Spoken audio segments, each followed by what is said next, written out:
Well, let me go ahead and introduce myself. First off, thank you so much, everybody, for being here today. I apologize for anybody who had any issues logging on or with the password, and appreciate your patience.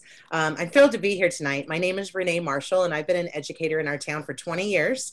I'm from Santa Clarita. I live in Castaic. Even before I was in Castaic, though, and Santa Clarita, I was an educator in Northern California. So I have spent my life in education. I spent time as a preschool teacher, as an elementary school teacher. I taught at a middle school.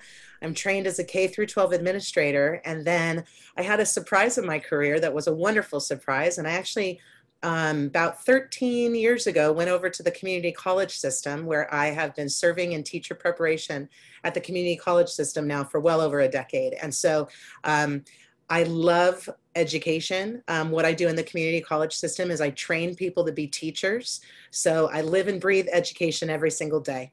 In addition to being an educator in our community, though, I do also want to say a qualification that I think is a really important one to mention. I am a mom. I am a mom of twins. My twins are 13 years old, and just a few weeks ago, they started high school in a new school with a new district, and it's been quite an interesting transition, honestly. And so I'm coming to you, everybody, as an educator today, but I'm also approaching this as a parent. So I'm excited to talk about distance learning. Please, if you have any comments or actually, Stacy and Tori, can you advise, are they able to ask comments to us? I don't believe they are if we don't have the Q&A option, right? Or the chat option? Right. It looks like we have the raise hand feature. So if anyone has a question, they can just alert us to that, and then I can unmute them to speak. Perfect, perfect, perfect. And the opening I have actually will involve a little bit of unmuting. I hope you're okay with that. Oh, shoot. And actually, my share screening is disabled. My share screen is disabled right now. Could you please enable my share screen? You are a co-host. You should be able to share screen now. Beautiful. Excellent, excellent. Well, let me get this actually going so we can talk a bit about this. So today I'm really excited to talk with everybody about strategies for success with distance learning. Distance learning is a whole new type of education. It was a little bit unexpected, but I do want to mention that the model of distance learning that our children and teenagers are in right now is an intentional model of learning. When we had the shift in March, basically overnight, where our schools had to go from a traditional model of schooling to an overnight virtual learning platform, I do want to let you know that that was considered a crisis model of education. And there's a big difference. The big difference is for the crisis model, we had about 1 to 3 days to plan. Whereas for the integrated learning model that we are in right now, we have literally had all of summer, a lot of spring, and even into fall. People are planning every single day, and that's important to know. So my email's here if you would like to contact me at any time. I do want to let you know that we will have the slides available online later on. If anybody would like them, I'm happy to email them to you as well. And I do want to note, just mention to you that my email will be on the last slide of the presentation too. And as I said, I'm a local person, so I'm here to be a resource to you. Now, I was going to have the next slide where we go into the chat and do some quick introductions, but if we could please unmute. I believe we have 10 participants right now, which I think are 11. That's a totally doable amount of people for us to dialogue and have some conversation. Tori, would you mind unmuting our participants right now? And then let's quickly just quickly say your name, the age of your student or students, and their gender, and then where are you from, and any questions that you might have right now, any burning questions.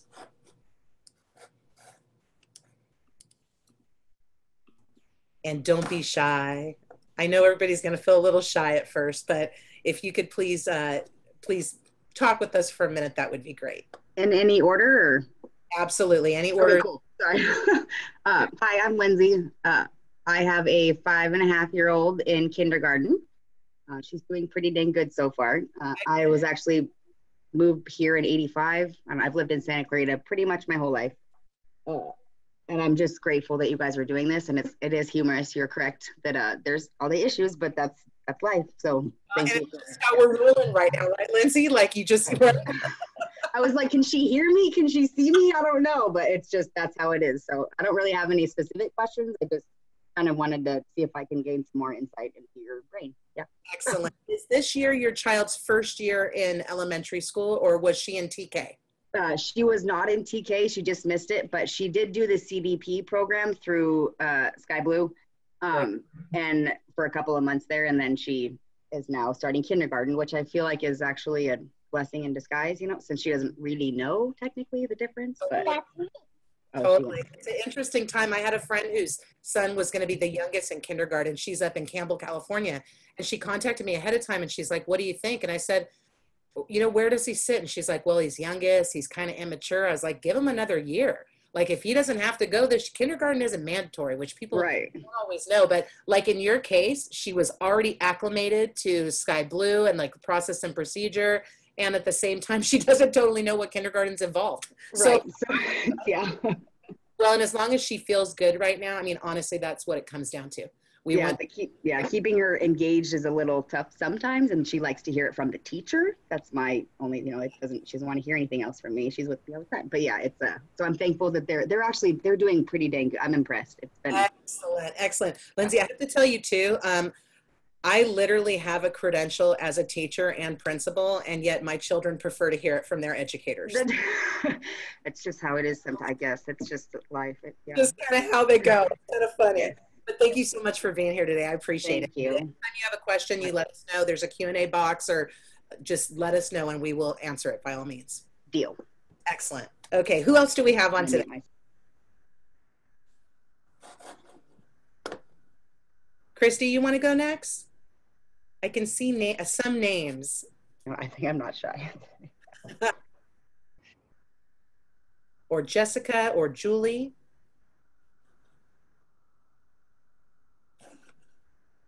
Hi, this is Jessica Garcia. I have two boys, a third grader and a fifth grader, and so far so good, but I thought I'd tune in and see if I can learn something. You know, you don't know what you don't know. Absolutely. Well, and also I appreciate that you shared the ages and the grades of your boys, because, and one of the reasons I ask about gender is different genders respond in different ways to technology and how we're learning and whatnot. And so sometimes it could be more of a stressor depending on what type of gender you have, you know, with your children.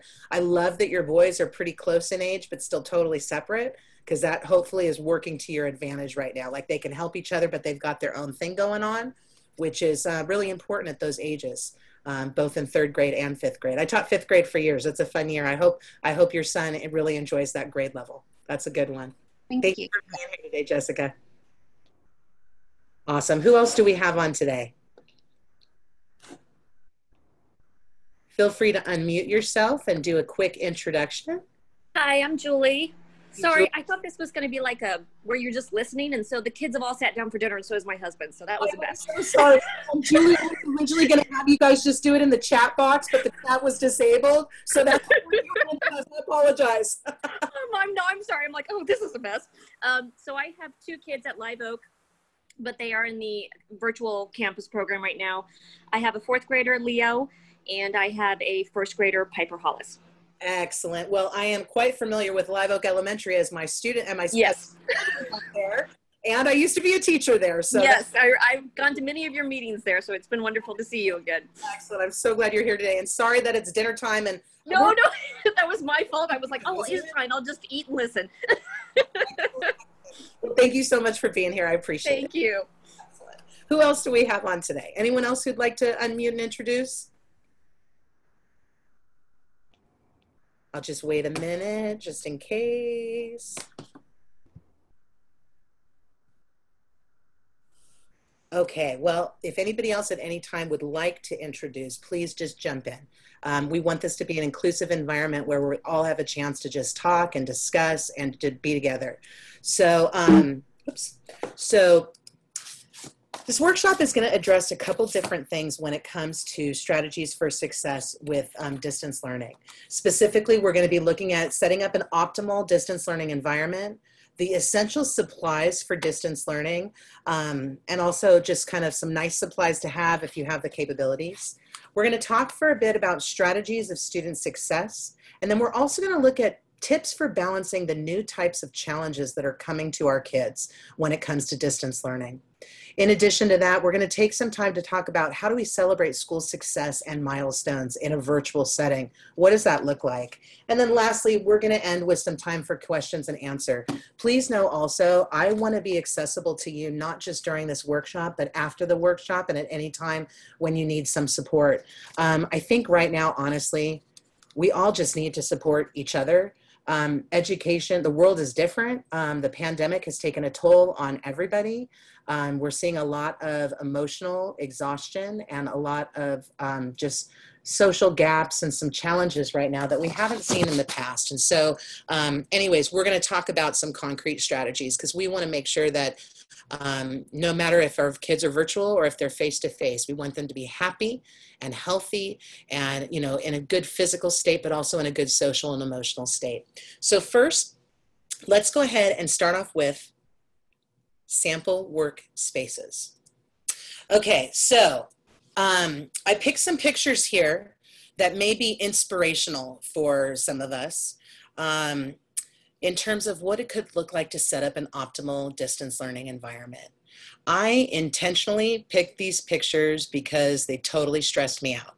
And I hope some of you are giggling. I can't hear you right now, but I hope some of you are giggling because some of the things that are online right now, the expectations are like crazy. I'm not a Pinterest mom. I'm not an Instagram mom. I'm not, you know, I like dream about doing this kind of stuff. And I try my best to make sure my kids have what they need, but my life is not picture perfect. And I will be very honest with you, remote learning has not been picture perfect and distance learning hasn't been picture perfect. So instead of this like Pinterest, Instagram, fake reality, I would like to share some other examples of optimal distance learning environments. And I should say more realistic distance learning environment. And I want to share these because I think like as much as we want to have like that Pinterest mode, the reality is we have a lot of children that are in shared spaces right now that we are looking at putting up boundaries and barriers in order for them to have some independent space or some private space to get their distance learning done. We also have a lot of us that have a whole group of people. You can see this picture in the middle where there's 4 people simultaneously working. We have children working on school. We have a child on headphones. We have parents and adults on their laptops with their phones nearby, another child on another device over there. The reality is for a lot of us right now, distance learning could look exactly like that kitchen table. And especially for anybody who's living in an apartment or like a condo or a smaller environment, you might have to have multiple people in one small space just out of necessity. And that's fine. It's just about how do we figure out how to make it work. I also gave this example here of this young boy, maybe a 5th grader. He looks like he's sitting in a kitchen or a space that's near a restroom or near a shared space in the house. He's got his headphones on, which is a great strategy to help focus a child or a teenager. In addition to that, he's got his notebook and he's got, I'm assuming, a pen or pencil nearby to take any notes that he needs. He's got everything he needs and he's in a shared space. Over here, this is another one. And especially like any of you with a kindergartner or 1st grader, the chance of you setting them up and walking away and having them work independently is very close to 0. Because developmentally, a 5 and a 6 and a 7 and an 8-year-old and even older, they need redirection. They need help to be focused. We're not born with the ability to organize and, well, I shouldn't say that because we do have some innate ability there, but we're not born as distance learners. We have to learn how to be a learner. We learn how to be a student, and learning how to be a student in an online virtual platform is something brand new. Now, well, I shouldn't say totally brand new, but in terms of us as a society, it is brand new.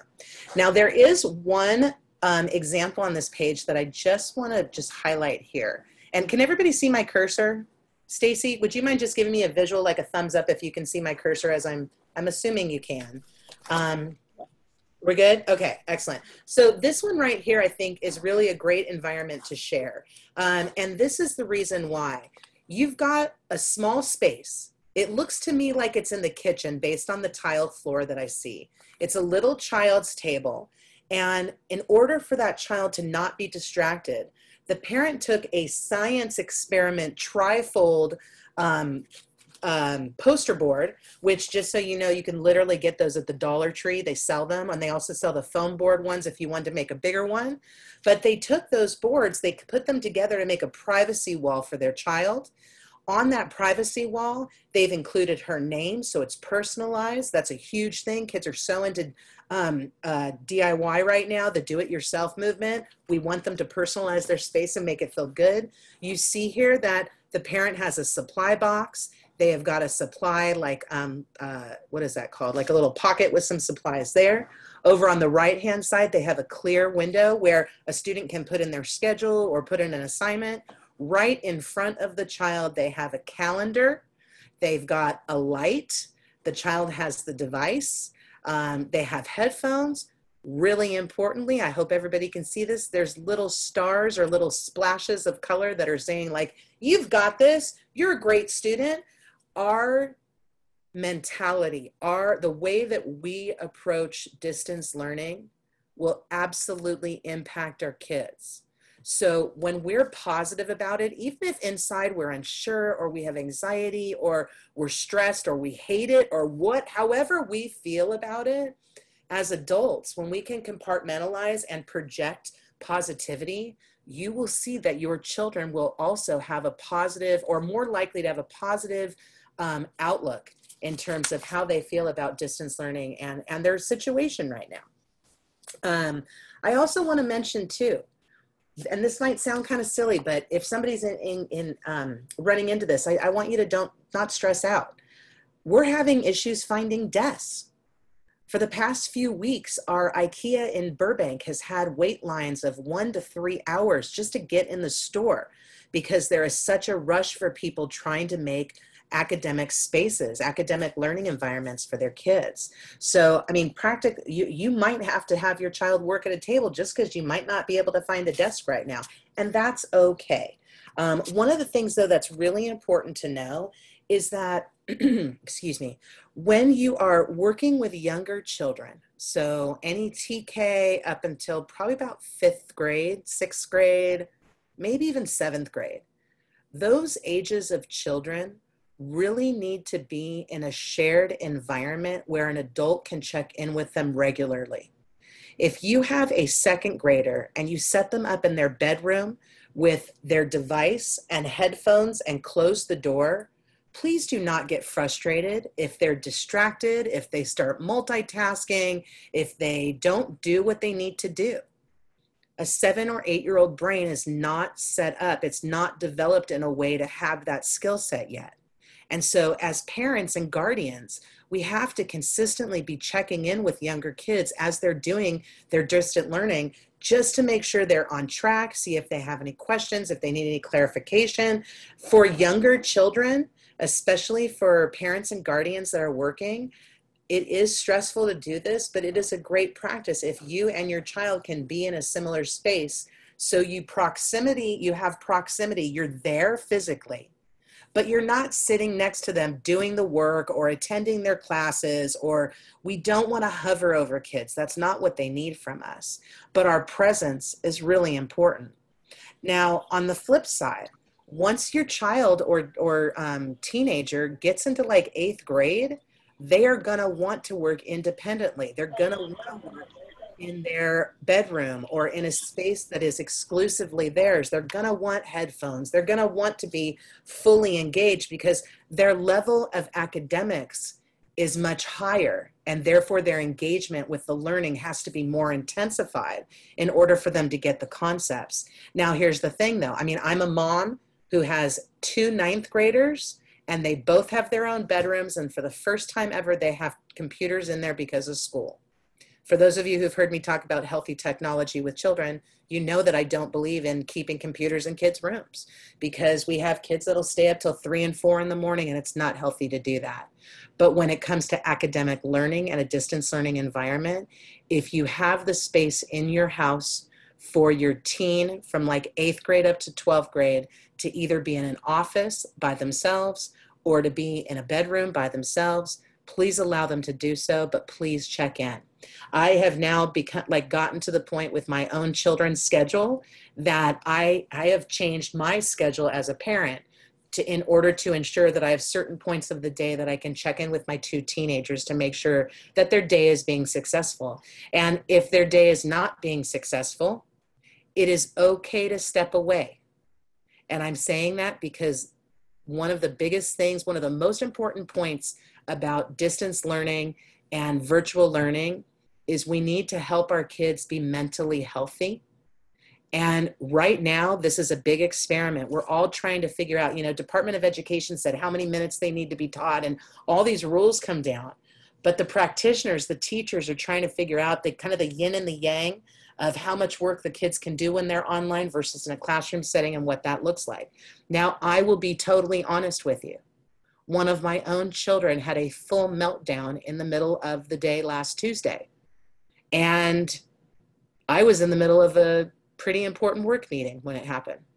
But the moment I heard one of my children crying in the middle of the workday, I knew that my priorities had to shift in that moment. And fortunately, I had a couple other colleagues that were helping to lead the meeting we were in. So I sent them a quick message. Hey guys, I'm logging off. I logged right off. I stepped back. I went to my child. They were upset. We immediately went downstairs away from the learning space. We then walked outside for a few minutes because my child needed to breathe, they needed to get outside, and they needed to regroup. And being inside next to the computer was not the safest place for them. And so came inside. At that point, my child decided that they wanted to make cookies. So I said, no problem, let me shoot your teacher an email so they know what's going on. And here's the best thing. I shot an email to the teacher that the class he left, the next class had already started. And then I also CC'd the principal and the counselor and the assistant principal. And here's the most beautiful thing that happened. Every single one of them, the 2 teachers, the counselor, the assistant principal, and the principal wrote back and said, Renee, your child needs to stop right now. I'm so thankful that you have stepped away from school and that he's hanging out with you making cookies, because that is what he needs to do at this minute. So we max as adults. I max, I'm sure you guys max. And when kids max, allow them to step back right now, because as I mentioned, we're trying to get kind of the ebb and flow of what this is going to look like and how important it is for our kids to feel good and to feel mentally and physically okay as they're engaging in distance learning. One thing I do want to point out too, or actually 2 things. I mentioned about teenagers and, from 8th grade to 12th grade wanting to work in their bedroom and having that independent time. And I mentioned how important it is to go in and check in during breaks. I also want to note, require your teen to leave their room during breaks. One of the things that I'm seeing is my kids just start going and they keep going and they start going through lunchtime.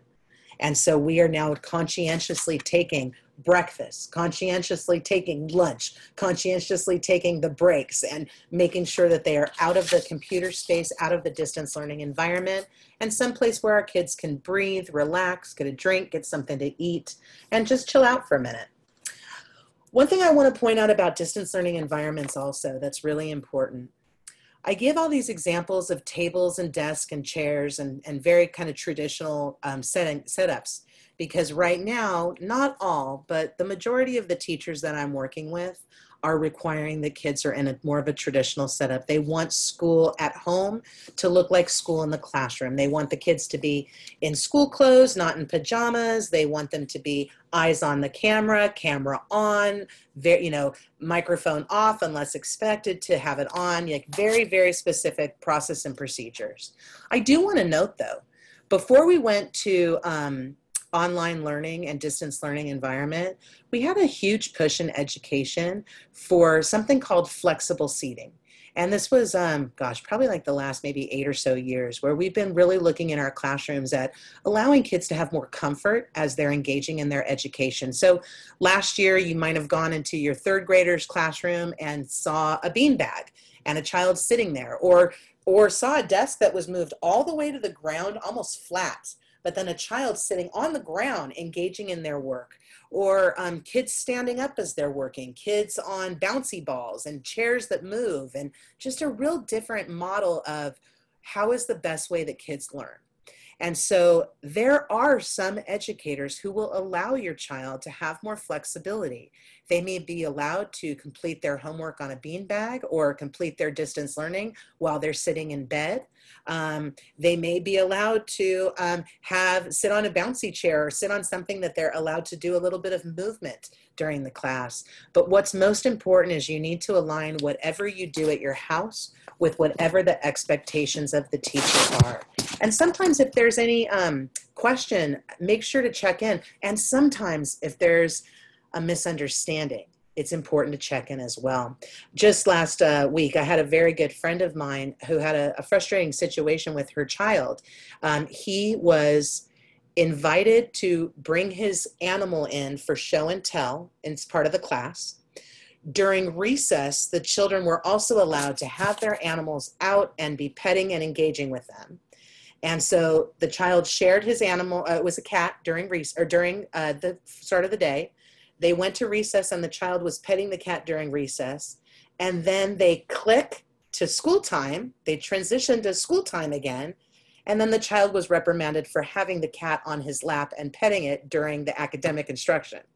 So, and the hard thing with this one is I wish I knew this teacher personally, because if she knew that that family lives on a ranch and that they have 4 cats that live in their house, if that was the rule to have no animals around during instruction, that family has to literally conscientiously lock out animals and create space without animals. And so in that kind of a situation, honestly, I probably would have contacted the teacher and say, hey, I just want to give you a heads up. We live on a ranch. If it's going to be an issue or you think it's a distractor, let me know and we will find an area that is away from the animals.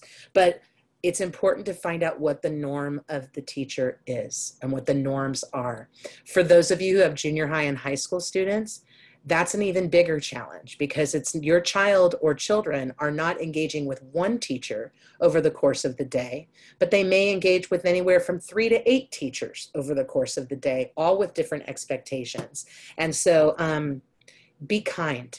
Be kind to your kids right now. Be kind to teachers. We're all going to figure this out, but it is a little bit crazy, or not crazy, but just a little bit more of a challenge right now. I do want to share one concept too. Oh, actually, before we go on to that, I want to talk a little bit about creating an at-home environment and the things that we need to be looking for. And a lot of these you might know, but I think that they are worth repeating and talking about. First of all, we need a quiet space. Every child needs a quiet space, whether it's their own separate space or it is a partition that you put up around them, the posters to block them off. They need to be free from distraction. When I think of that, I think about TV can't be on, radio cannot be on, Alexa cannot be playing music. We can't have video games, like your Switch can't be sitting next door and your child's phone or device can't be in front of them. They need to focus on the one device that they need to use for school without having these other distractions around them. Honestly, it's really similar to us as adults and what our workplace looks like and our workspace looks like. When I have my phone around me, it can be a distractor when I'm trying to learn something or when I'm giving a training. So we may have to also model with our kids having those separations. Earlier, I shared about younger kids. They could use a shared space, and with teens, more of a private space is more of like an optimal learning environment for them. But we should really make sure that kids know that we are checking in. If their door's closed, ask them if you can keep it open. We need to make sure that we're doing check-ins no matter what age your child or children are. Another thing to keep in mind too, we have this perception that multitasking is just something we do, and that somehow if you're the person who's got 5 job titles or wears 10 hats, that it's somehow like you're more worthwhile than others. Or I don't know exactly how to say it, but as if you have more value the more that you do. I think one of the best things that COVID has taught us and that the pandemic has taught us is we can slow down, and that's okay.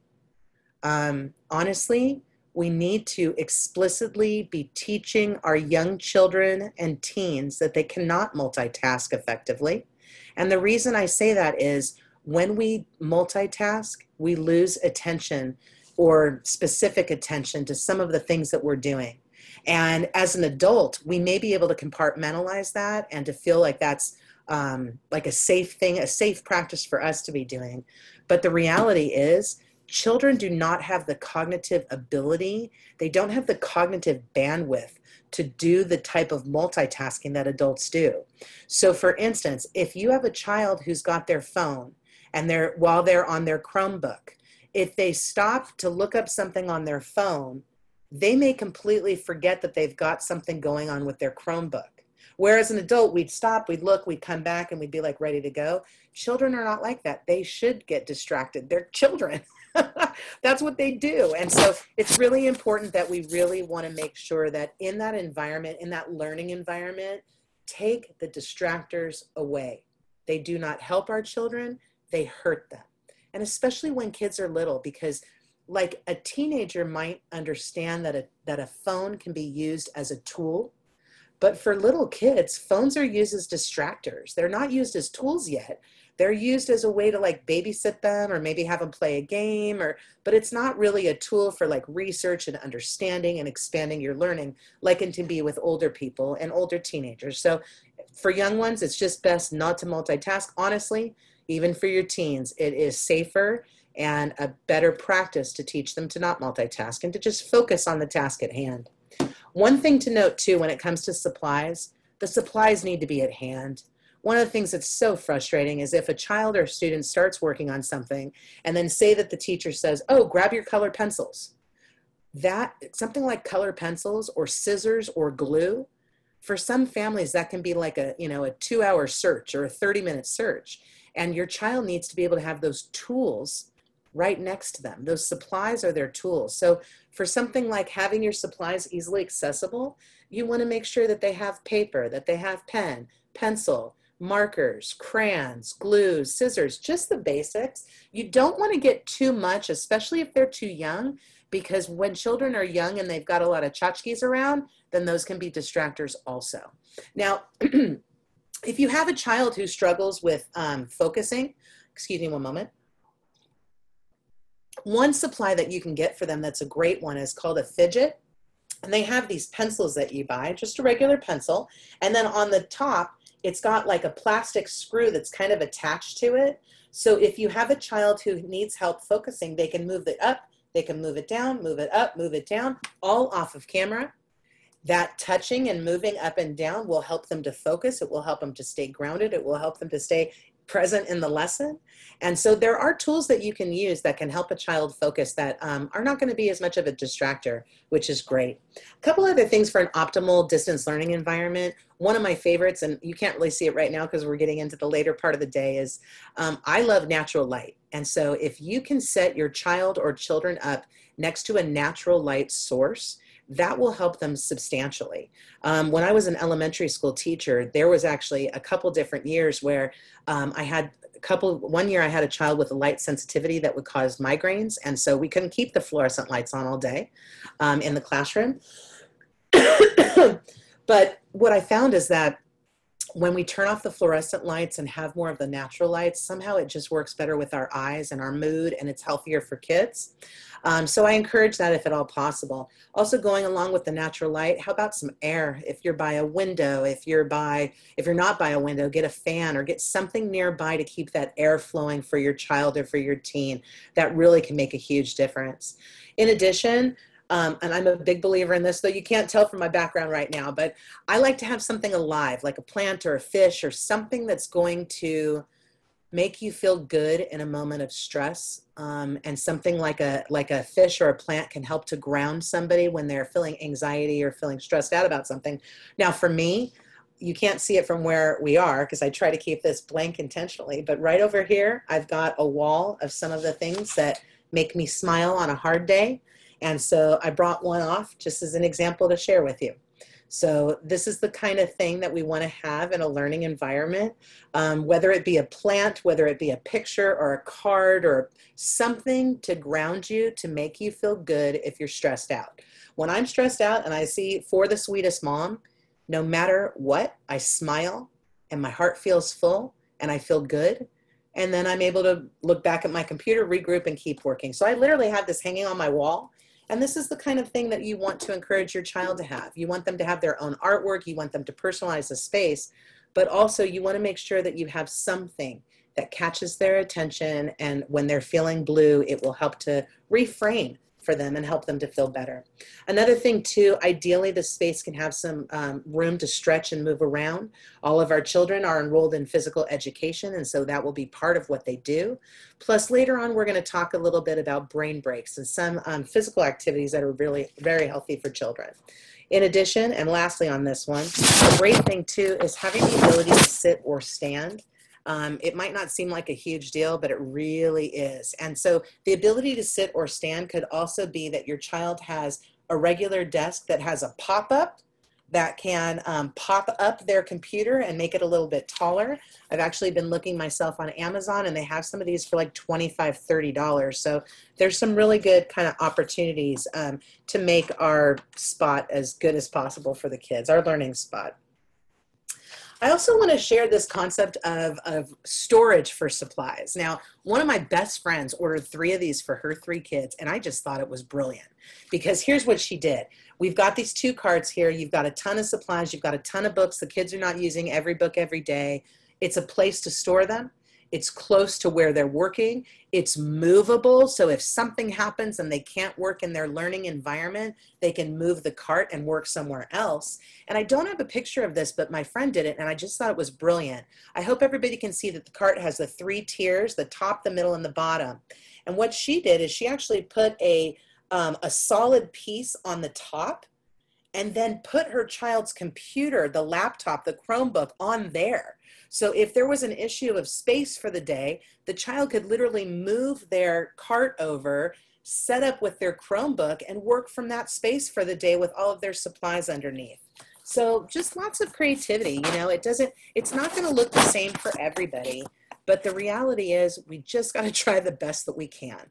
If you're looking for a cart like this, I did also price these recently on Amazon, and they're about $30 each. Some of them are as like cheap as maybe $20. You don't want to get it too cheap and flimsy though. You want your cart to be nice and sturdy, because if you're going to have supplies on it and your child's going to be putting books and moving it in and out, you kind of want to get a metal one or a nice thick plastic to make sure that it's going to be effective. I like this too, and I'm not going to cover all of this because some of this we will talk about, or we have talked about, or we'll talk about with another context. But creating an at-home learning environment, it talks about what we talked about. You got to have a designated space or a table for the schoolwork. You want to remove those distractions. I also like the concept of getting organized. Those carts that I just shared with you are a great strategy to organize or help your child organize. Another thing that you could do is put some shelving in, and that way your child or children can put their books and their assignments there. Another thing, I love this, use an agenda to keep track of assignments, due dates, quizzes, and tests. My kids go to a brand new school and their agendas were not ready yet. No biggie. We're rolling with it just like everything. And so I was actually at Walmart, and for $3 got this. I hope you guys can see it, but it's a little Padlet of Monday through Friday. This is working perfectly for my 9th grade son. He's writing the assignments that he has each day, when they're due. And then the best part about it, it's a Post-it, so he can move it. He can rip it up when it's done, he can toss it away. Now that might seem kind of silly, but if your child's stressed out about assignments, help them to compartmentalize it. And when they're done with it, help them to throw like the evidence of the assignment away, and not the actual assignment, but just the kind of like the evidence of being assigned the assignment, if that makes sense. We will talk about that more later though. I also want to share that it's really important to have a calendar up when it comes to organization for your child. So for instance, you might have the school schedule that talks about what the whole week looks like for your child or children. In addition to that, because my kids are in high school, as I mentioned, we actually have a whole little spreadsheet where each day we say, these are the periods you have. Here's where you're off. Here's where you're working on homework. Here's where you do your dual enrollment. But they literally can look moment by moment to know what the expectation is. Also, if you have a child who gets distracted, put a clock in their learning environment that they can easily see as they're doing their work. because it's important for them to go, oh, it's 10:35, it's time for me to transition to my Spanish class, or it's time for PE. They're going to have a sense of that. And those are just some quick strategies to do it.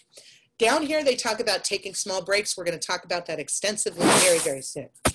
I do want to mention the bottom here that says get motivated.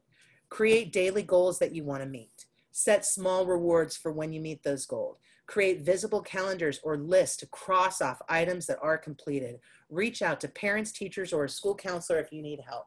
One of the things I want to point out right now, teachers are assigning, not all teachers, but some teachers are assigning kind of like chunks of work or units of work where they will say, it's not all due at the same time, but here's 5 assignments, or here's 7 assignments, or here's 3 assignments. Now, that could be only one subject area. So if you get a list of 10 things that are going to be due in English in the next 2 weeks, plus you find out that you have things due in other subject areas, you could really max out. So it's really important to look at those assignments and figure out a couple things. First of all, make a list of your assignments. Write down next to them when things are due. I'd also look at the list and say to yourself, is there anything on this list that I can do with my parents or with my family? Are there assignments that are meant to be done collectively? Are there assignments that I have to do by myself? Are there assignments on this list that are only going to take 2 minutes? And if so, let me get those done and get them out of the way. Now, for one of my kids, I shared that one, this assignment tracker. But I also have to tell you about something that I do. I do it for my other child, but I also do it for myself. I put deliverables, that's what I have, deliverables, and my children have assignments, but we put them on individual Post-its because it is so great when you say, I've got this writing, I need to write this paragraph with 100 words by Thursday for my English teacher. And the moment you're done with it and you've completed it and turned it in, it feels very almost calming to take that Post-it, crumple it up, and throw it away. Because it's really tangible for a child when you can cross something off a list or throw a Post-it or a note card away. We want them to show that they're making progress. Part of being motivated is really tangibly showing the progress that you've made. So if your child does well on an assessment or an assignment or something, print it and put it up on the refrigerator with an A, or however you want to acknowledge them. It's really important that we keep that motivation going because, it's hard for all of us right now. It's hard for us as parents to stay motivated. Just imagine how hard it is for those little bodies right now to be organized and motivated and trying to, not cry and not be stressed. And it's a lot. So let's do whatever we can to help. I want to talk a little bit more now about some essential supplies for distance learning. Now, one of the pieces within this that I want to share with you is they don't all cost a ton of money. Okay, I would love to say, like, I've got $5,000 to set up my distance learning site for my kids. I don't think any of us have that right now, especially in the middle of a pandemic. A lot of our families are on single incomes right now or no incomes right now, and we're just really trying to make life work as much as possible. And so, with that, I'm going to give some suggestions, but I'm also going to talk it through kind of some other ways to do things a little cheaper. So first off, essential supplies for distance learning. Your child absolutely needs a Chromebook or a computer. I have a nephew who last spring was asked about, do you need a device? And he is 17 or was 17 at the time. And he said, absolutely not, I'm good to go.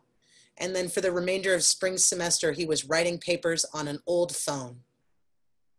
So that's not effective. All children need to have access to these devices.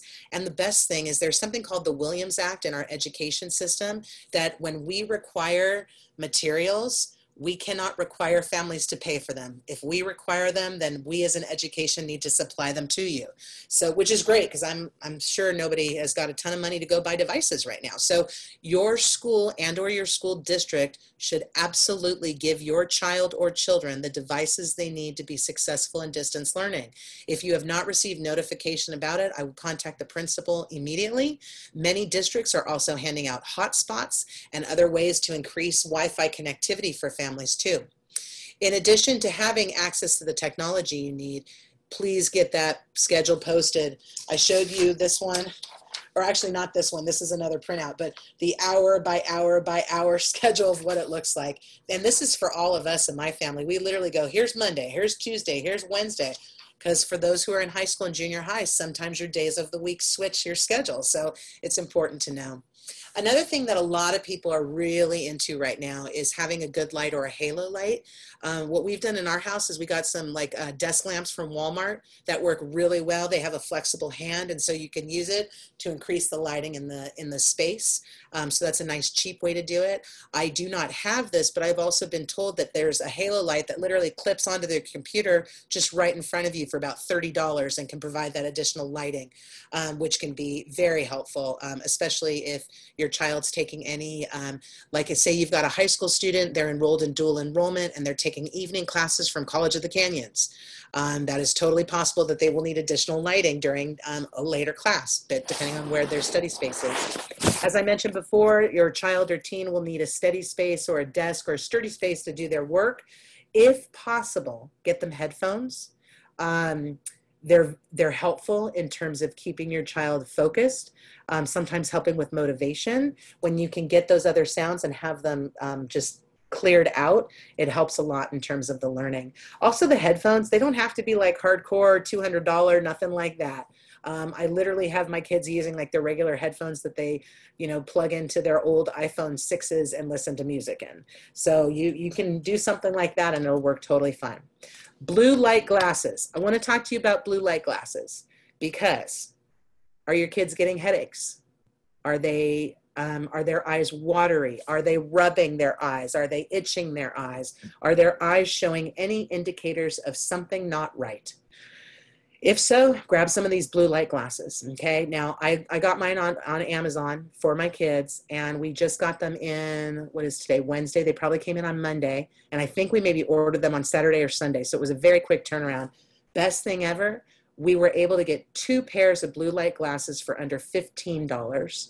And here's what I could tell. Of course, my son right away is like, Mom, there's got these other ones that are $50 a pair. They're going to be better. And I said, you know what? Let's roll with these ones first. Let's see if they're effective at all. And if so, then we can invest in a more expensive pair. Here's the greatest thing. These glasses that are now, under $7 a pair for my 2 kids are doing the job. They are, my son has not complained of headaches for the last 3 days, which might not seem like a big deal. But last week, I literally had complaints about headaches every single day, where we had to pull him off and had him rest his eyes, and some days even took some ibuprofen to feel better. And so if we can have our kids wear some blue light glasses, that would help them substantially, and it may be something you want to consider. Now, I also suggest having a water bottle accessible.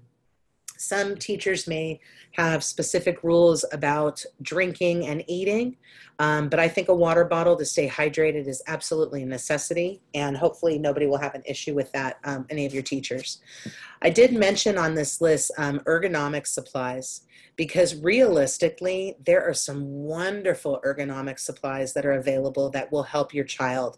But I was looking at a chair and it was like $350. So they're not cheap. So what we've done is our kids have chairs. They're from IKEA. We bought them a long time ago. They're not great, but they're not awful. They're definitely not ergonomically correct though. And so what we do is we have some pillows that the kids put kind of behind their backs, because it will make you stand up or sit up better with better posture, as opposed to slumping and getting super comfy and falling asleep in your chair and moving around. That pillow just kind of gives you that extra oomph, that extra space to push you up, which is a really good thing. And getting a $5 pillow or a $10 pillow is a lot cheaper than a $250 ergonomic chair. Plus it gives you some back support. Another thing that I'm seeing that's really smart is computers and devices cannot be down.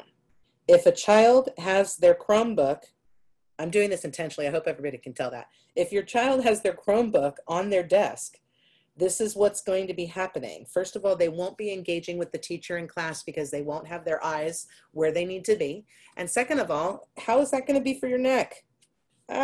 Not good. So it's really important to make sure that the monitor or the computer that the children are working on is lifted up. Maybe it's not exactly at eye height, but it's at least higher. What we are finding is that 2 reams of paper, copy paper, is actually a perfect height to put a computer on, because it makes it tall enough that our kids are not messing up their necks, but it's not so tall that they're looking like crazy or anything like that. So it's a nice in between. Another piece also for ergonomic that's really cool is there are these footrests that you can put underneath your chair that elevate your feet slightly and just kind of raise them at a little bit of an angle. Really cool. They're about $30 to $50.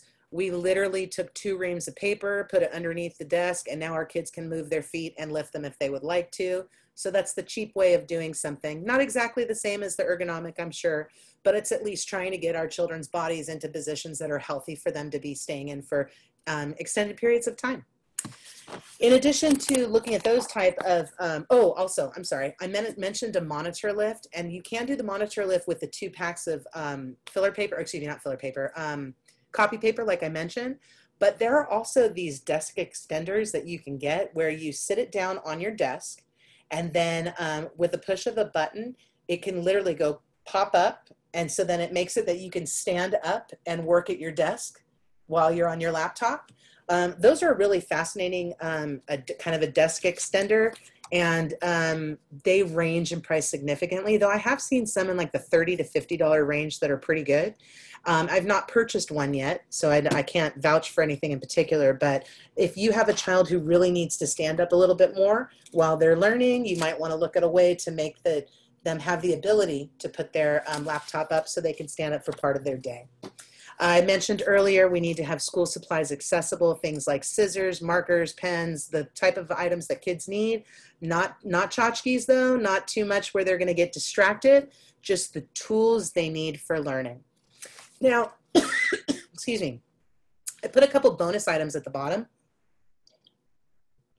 because I think these are great to have. First of all, I mentioned a hotspot. If you are running into Wi-Fi issues, contact your school immediately. They are looking at, some of the districts have dropped off 150 hotspots to help families to make sure they have the connectivity they need. I mentioned earlier a storage cart or shelving, something like that is a bonus if you can have that. Another piece that's really essential, allow your child or children to decorate their learning space. So like you got a new binder, let's put some cute pictures on it. Excuse me. You're into DIY, why don't you go ahead and create a pencil holder out of a toilet paper roll and turn it into something cute for your desk. The more our children can own their environment, the more likely they will be engaged with the learning. And so it's a great thing to do. Excuse me, I'm going to mute for just a second.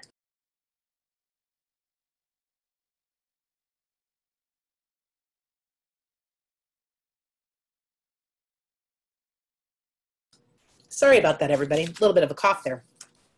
I do have a couple things listed here that you have to figure out if this is right for your family or not. First thing I noticed, or I noted, was a document camera.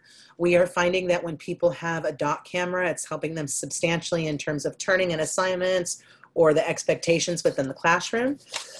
An alternative way that you can do this is if you have a phone and you have like this, I don't know exactly what it's called, but there's this like kind of connector that you can use to put your phone upwards so it can be utilized as a document camera. This is a great suggestion if you have a child who needs to be sending in a lot of documents to their teacher. I know this because last year at one point, my daughter was on her Chromebook and I walked into her bedroom and she's literally in her room going like this, like she's moving it around and she's like looking at the she's like trying to, and all she was trying to do was take a picture of the assignment so she could submit it for credit. And she was having a challenge doing that. So there's a lot of different platforms and ways that you can do it now, but kind of an old school way is you get a camera, you take a picture, and a child can easily email it. Remember though, if a child has a phone accessible, they need to learn that it's used as a tool, not as a distractor. So maybe it's that the phone is in a different space, and when the child needs to then take a picture and send it, they go to get the phone out. Remember, kids and teens are tangible.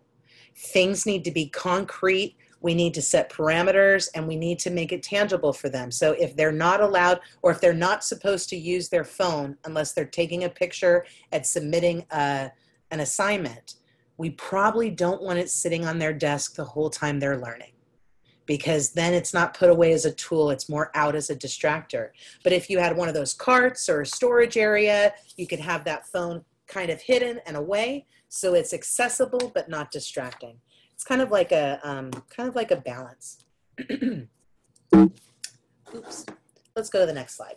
Let's talk about some strategies for student success too. Please, I hope as everybody's listening, I hope that you're keeping track of any questions you have. We will absolutely be opening it up to discussion. I know it's a lot of me talking now, but we will have some dialogue. But some strategies for student success that are really important to note. First of all, engagement. It is really important to engage as much as possible.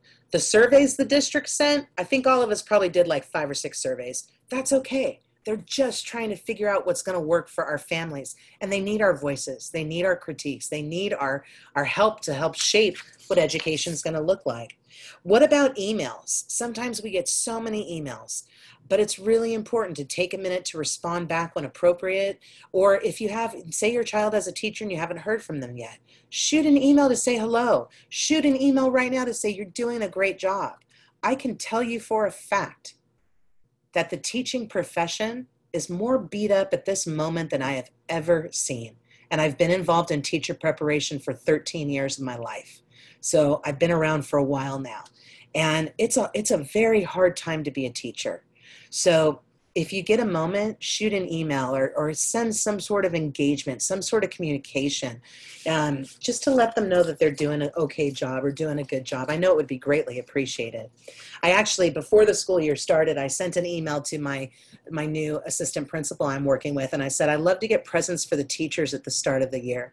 I usually get like a gift card for everybody to like In-N-Out or something so they can go grab some lunch or just something to say welcome to the school year. And I contacted her and I said, hey, how can I do that this year? Are people showing up to school? Can I bring donuts? Like, what can I bring? And her only response was, we don't need the donuts. We appreciate it. Would you mind putting out some positive words online? Our teachers just need to hear that they're doing okay. And I thought, wow, here I am offering In-N-Out and they just want some words of encouragement. So let's be those words of encouragement, you guys, for our children, for our teachers, for our principals, for our systems right now. We need to help out. The next part that I have for strategies for student success has to do with communication. And I put student, parent, teacher. And the reality is we need the kids to talk to the teachers to talk to the kids to talk to the parents to talk to the kids. We need this like a trifecta. And then we need the parents and guardians and teachers to engage and be in communication. Hopefully you're at a school that has a weekly newsletter or something like that. If not, though, it's okay to check in to see where things are at, to see how your child's doing, and to see, check in with the teacher and see how they're doing.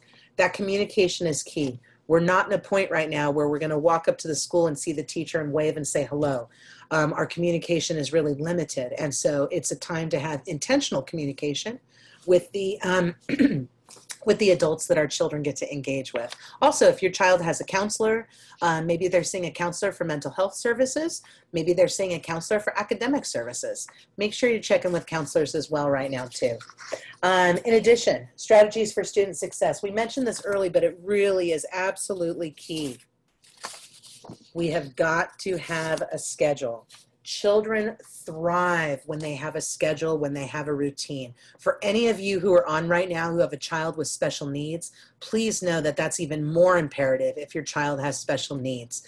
A child needs to have routine. They need to know what is expected next. That is how they're able to live up to our expectations, when we are explicit with them and we're tangible and we have the schedule up, we have the routine up, we're reminding them until they don't need the reminders anymore. That's part of our job as teachers, as parents, because we're teachers now. In addition to being parents, we have to scaffold. We have to provide that support that the children need in order to be successful. And routines are a huge way to help with that.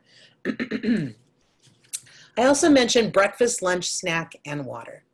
And I purposely have this on the list because this is something that has become really important to my family.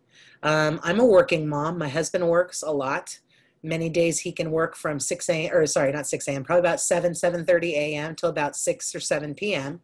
And so it's really important to have some consistent routine for us to connect and to be a family. You get stuck in that rut of class after class or, Zoom after Zoom, and it's just going to be too much. So every day we have breakfast together. My kids' school starts at 8:30. My husband starts between 7:30 and 8. Sometimes it can be a stretch, but we try our best every day to have breakfast together. And one of the commitments that I've made, and this might sound silly, but as a working mom, this is a commitment. I have made a commitment to make a warm breakfast for my family every day. And there's nothing wrong if you're having cereal or whatnot, but really, really important. Let's make sure our kids are eating protein. Let's make sure our kids are getting some fruits or vegetables. We want to make sure that their first meal of the day is healthy and it's not going to weigh them down. It's going to energize them to help them get through the day successfully. We also want to make sure that we stop and have a lunch break. As I mentioned, my own children sometimes will stay in their rooms during lunch or stay on their devices during lunch to continue doing work or to get their homework done. But that's not healthy. We all need to stop and take a break. When it comes to breaks also, if there is a chance that the school does a brunch or something, make sure your child stops. If they have a snack time, make sure that you ask and see if they would like a little snack. And really importantly, make sure they stay hydrated and have access to water at all times. Now, screen breaks. Screen breaks are a really tricky one. And I don't mean like, we're going to talk about brain breaks later. Right now, we're going to talk about screen breaks. And screen breaks are important because if we don't take screen breaks, our eyes get too strained, our brain gets overloaded, we get headaches, and it's not healthy. So, rule of thumb, every 30 minutes, your child, your student, your teenager needs to take a break. If it is, if they have the ability to step away and go outside for a couple minutes, that's optimal. If they don't have the ability to do that, they at least need to get offline for a few minutes, maybe do some breathing strategies, maybe do something that's going to ground them. It's going to kind of pull them away from school, but it's also going to relax them. Sometimes a child might get, like if a child is stressed out or whatnot, they could do something as simple, and this is going to look really strange, but they can do tapping, which will help to ground them. For some kids, they might tap on their finger on their hand. It just helps to relax you. It's very tangible. For some kids, they might tap this way, but they're looking to anything to bring down the stress and to help them to relax. Ideally, if you can take a screen break and you can move away and you can stretch for a minute, you can get some breath in, you can move your body around, that's a great thing to do. In addition, though, it's imperative to know that every 20 minutes your eyes need to take a break. Now, I don't know about you, but most of my meetings do not go in 20-minute increments, and most of our kids' days don't go in 20-minute increments. So how do we make sure this happens? First of all, we can teach our children to look away from the computer, to find a distant spot. The distant spot should be about 20 feet away. If your child is sitting inside the house, you could say, look outside. If they are not inside if they don't have the ability to look outside, you can say, look across the room.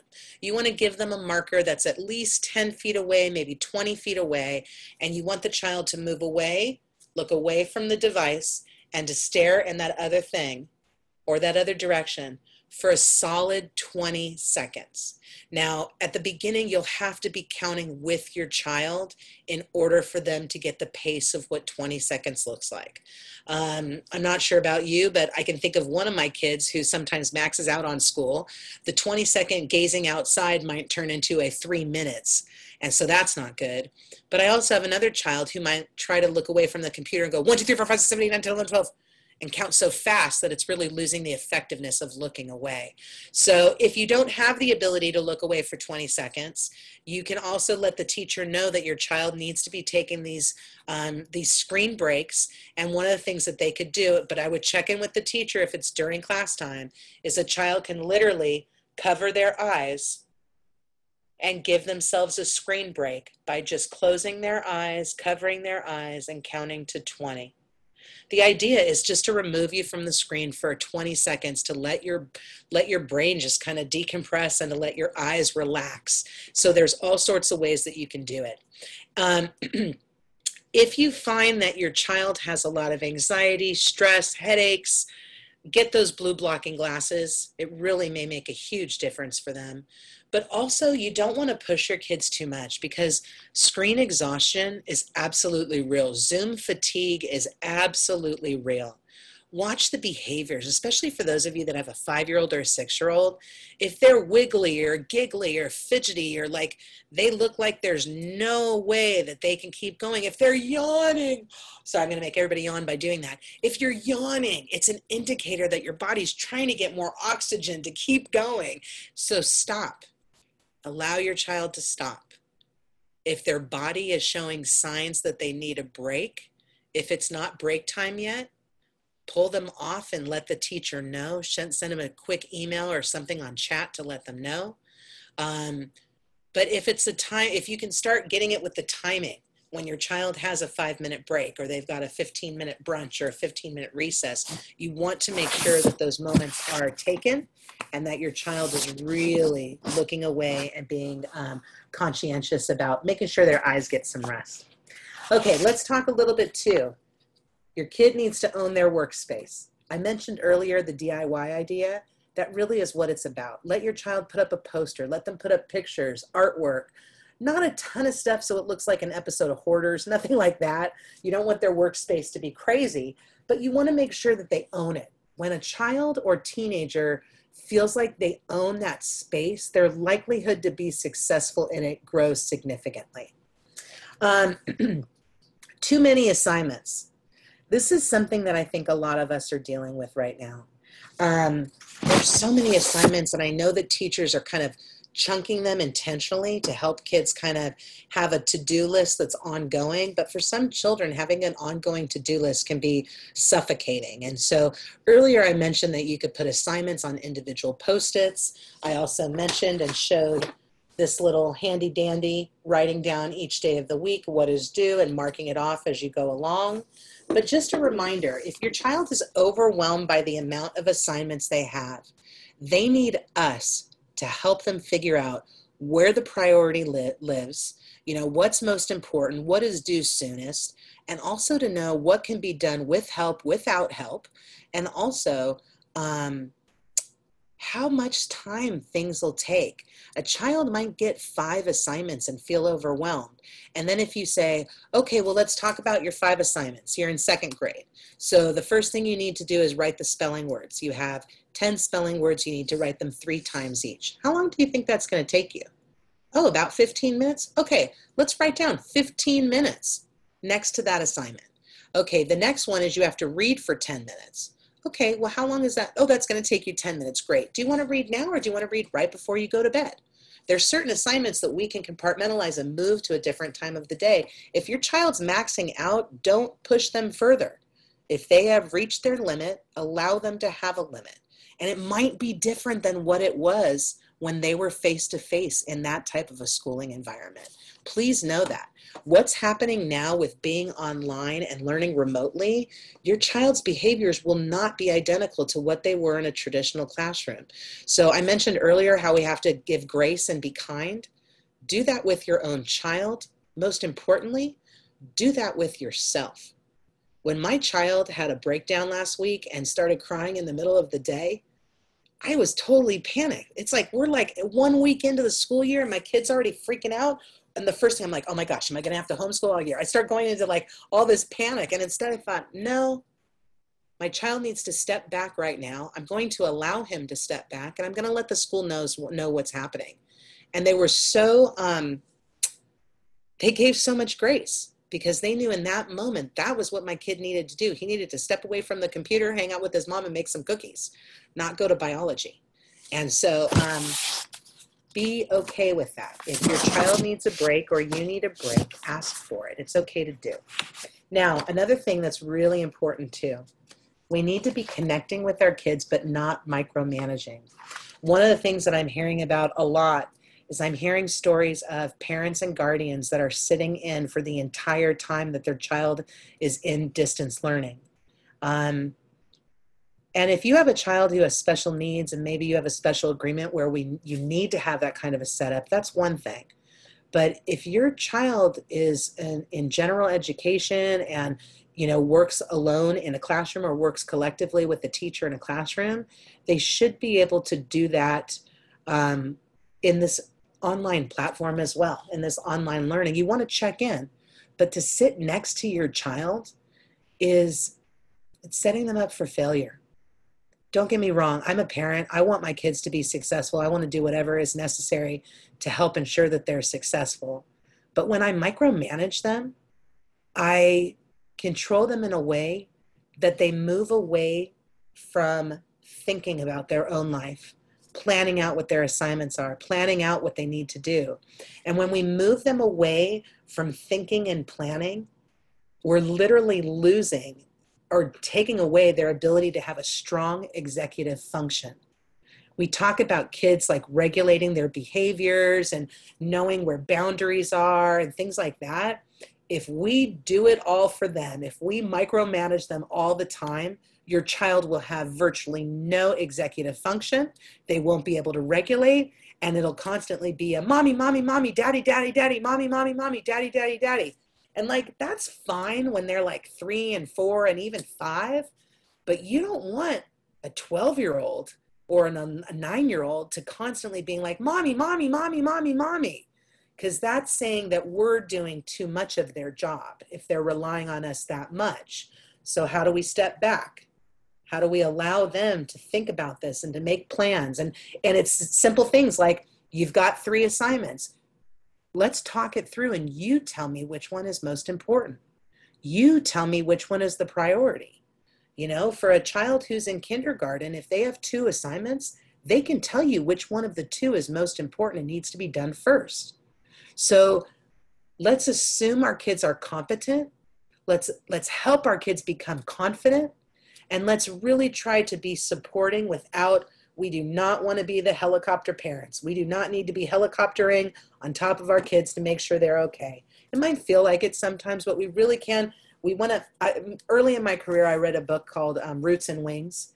And it's the idea that you really want to give the child the roots, that they're going to have a strong foundation, and the wings that they can fly when they're ready to leave us and they're ready to go out on their own. So always be thinking that. What are the roots that I'm establishing with my kids, and how am I helping my child to fly when the time is right? Another thing too, and I mentioned this earlier, and this is really imperative, our outlook directly impacts our students' outlook. So I'm on a lot of sites right now. I follow a lot of different social media because I need to know what's happening in education, and I need to know not just my opinions, but what other opinions people have. And right now, education, honestly, our society is so polarized. It's a little bit scary. And so we have some families, some adults that are incredibly against distance learning. They would like their children to have started the school year face-to-face in a traditional school setting where without masks and without dividers and sharing materials. And here's the thing, I wish my kids were back in the traditional school too, but school as we knew it will not be like that for a very long time, especially with what's been going on with the pandemic. We're seeing some encouraging signs now, which is great, but to have 14 days completely off the watch list, we still have a ways to go. So with that, I would love to spend all the days talking to my kids about how education is not the way that it should be. I love education. I could talk about it 24/7. But the reality is I am setting my child up for failure by doing that. I am literally shifting my child's perception of what education can be for them. So even if their teacher comes in and is doing a stellar job, if a child is seeing it as half empty, like the glass is half empty, before they even step into the classroom, how can you expect them to have a positive outlook? Children model what we do. They are looking at the adults in their life for guidance, for clarity, for understanding, and especially right now, it's a really tricky time. So here's the thing. I'm not saying that we can't have those opinions, okay?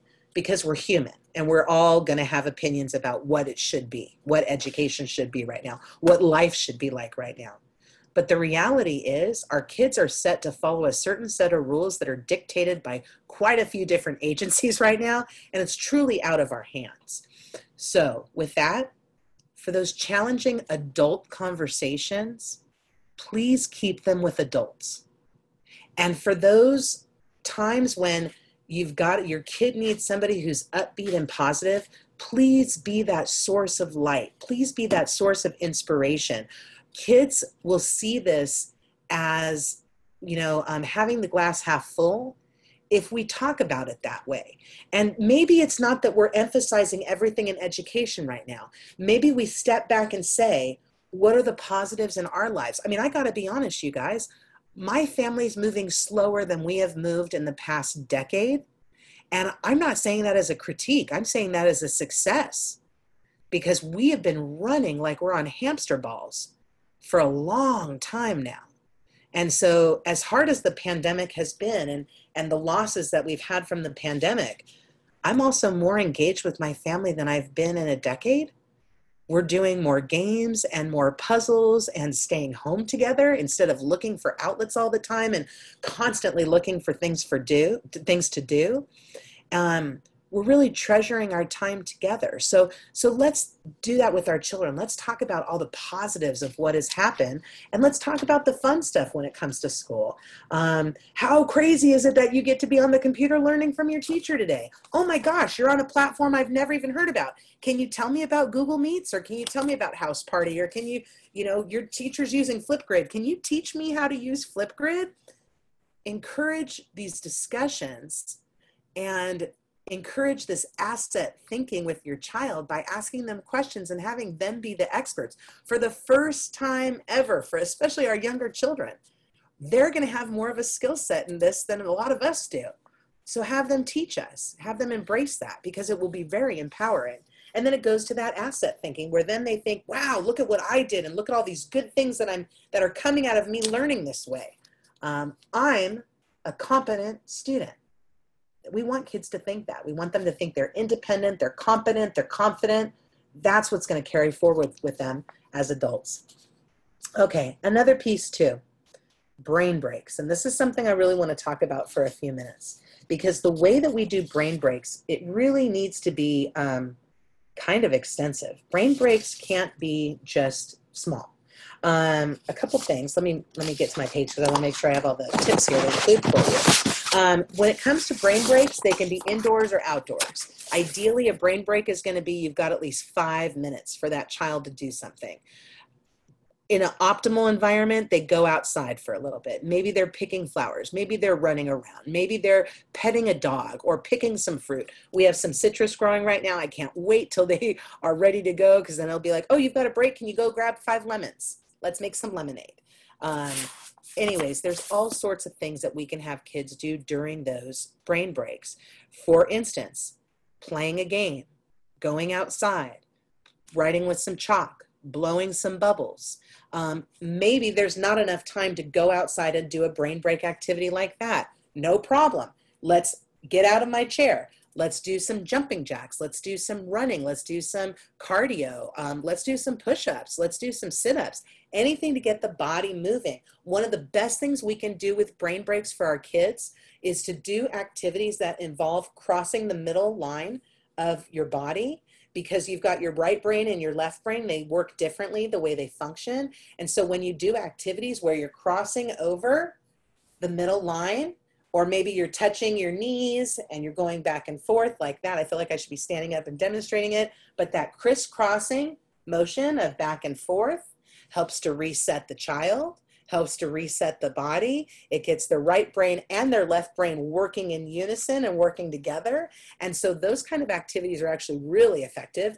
Another one too is called Brain Gym, and you can find that online. And one of the samples of Brain Gym is they have kids do the same thing with their right and left parts of their body simultaneously. So it could be that they have a paintbrush and they're painting up and down simultaneously. It could be that they have nothing in their hands and they're doing zigzags back and forth with their both arms at the same time.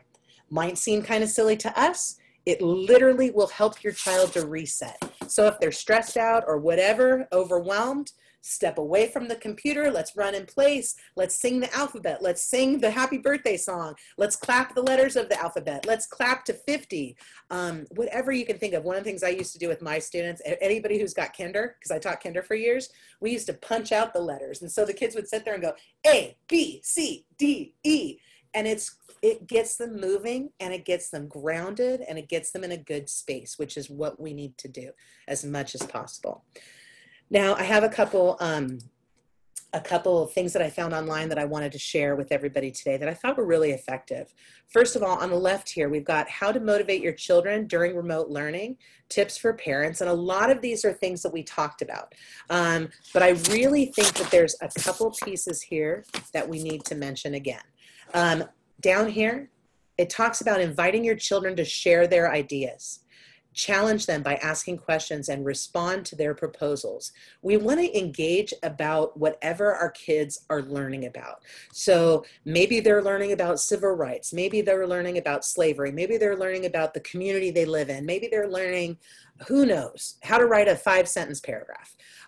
We want to ask them about it. We want to question what they're doing, and we want to encourage that discussion. On here also, they talk here about having dialogue with your children and discussing the weekly learning schedule and the assigned task. The biggest word in that whole thing is dialogue. We want to be talking to our children as much as possible. On the right here too, there's a 7 tips for parents supporting remote learning, and there's a couple things here that I think are really important. Well, all of them are important, but the things I like the most, it's important to remember to read with our children, especially for those of you with older children. We don't do that enough. Read a book, read an article, read in your family's home language, just read together. It's really healthy to do. Another thing too that they suggest here is telling family stories. And that might seem like just a fun time, but actually one of our targeted skills with children has to do with listening and speaking. And so to have your child practice speaking about family stories is something really effective that will help them with their academics, but it's also a great way for you to connect with your child. I also want to point out, number 1 on this list on the right, the 7 tips for parents, model how to face crisis with compassion.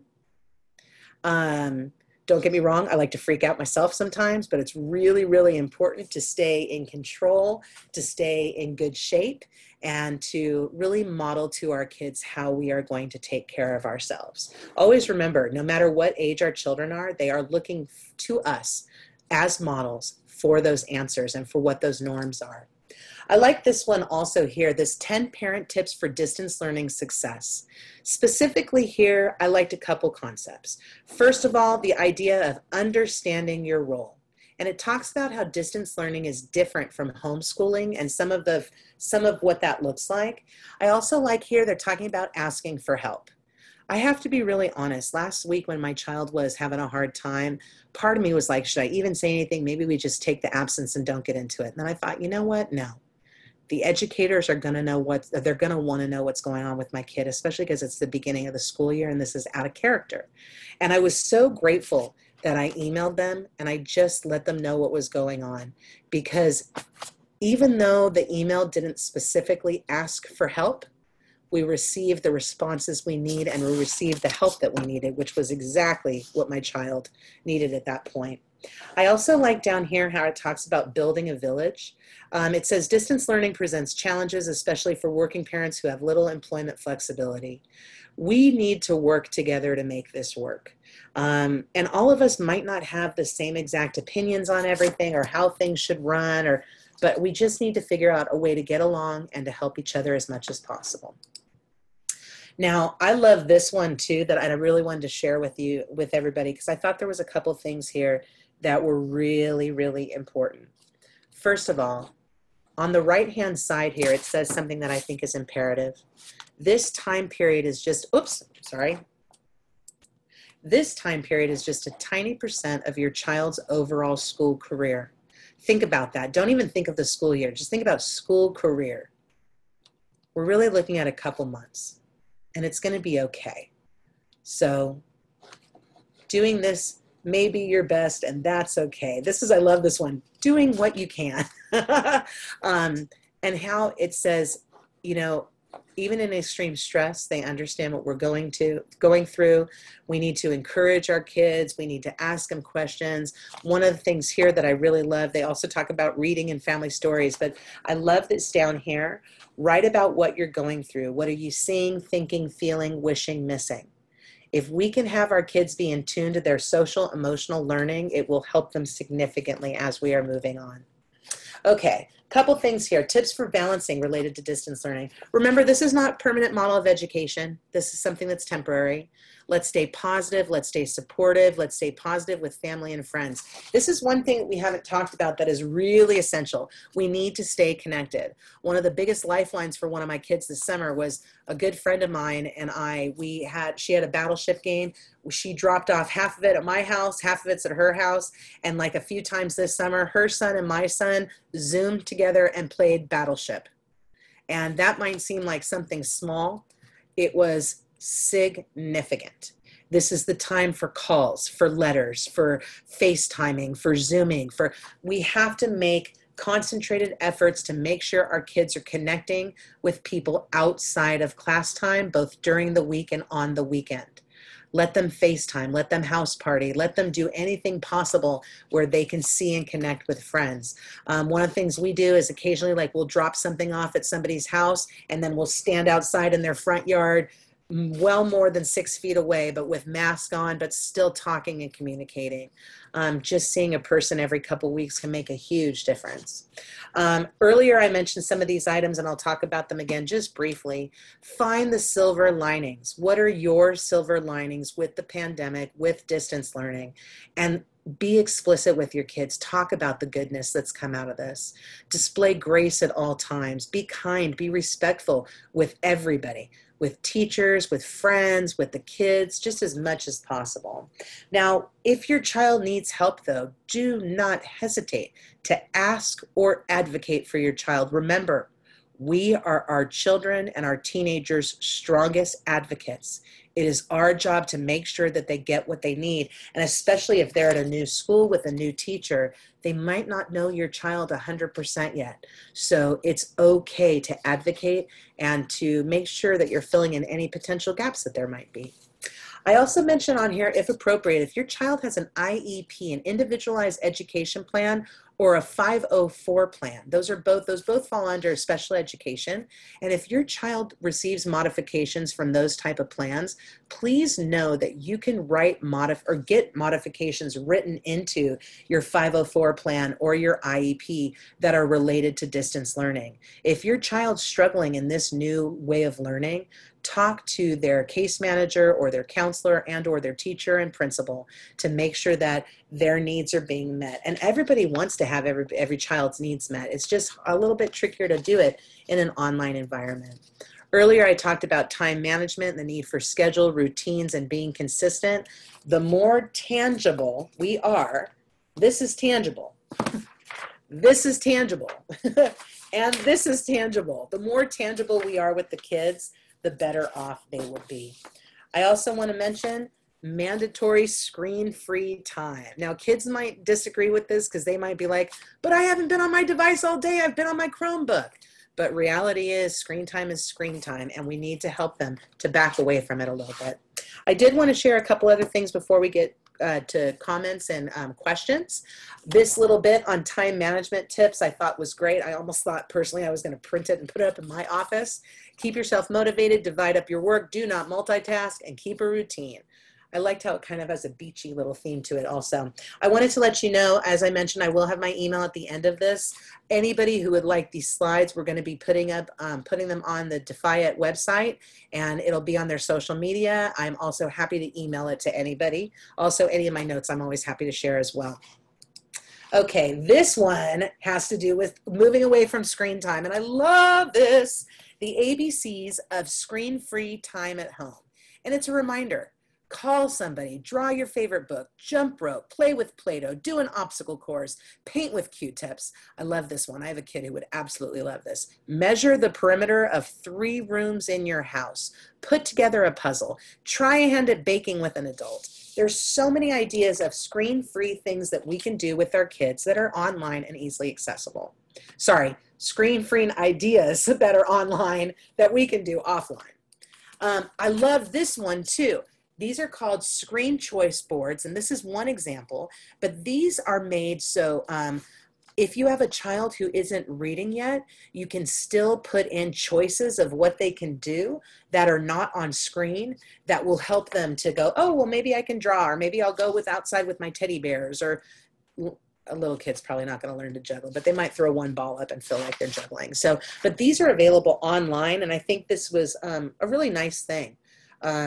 Always remember too, we are now into intentional learning with kids. In spring, it was crisis learning, crisis teaching, but now we really want kids to have good, authentic experiences. So even when they pull off of the screen, doing these hands-on things like building a bridge, juggling, making art, these are all really solid choices for kids to be engaging in.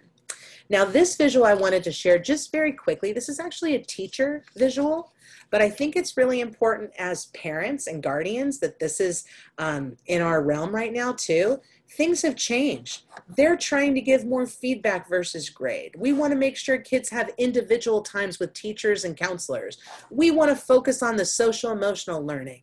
We know that it's not one size fits all. We know we need modifications. We know we're trying to be equitable. These are what teachers are striving for right now. In an online environment, we're trying to be equity-minded instructors that are giving your children exactly what they need. Might not be there 100% yet, but this is really what we are working on. So quickly, before we get to questions, celebrating school year successes and milestones.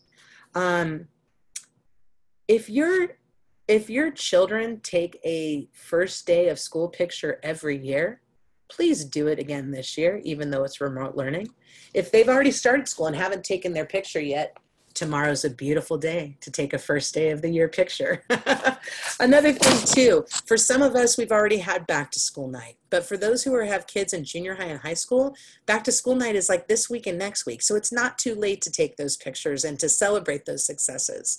If your child's school has a PTA or a PTO, get involved and go to those meetings, do the fundraising, do whatever is needed as if it's a regular year.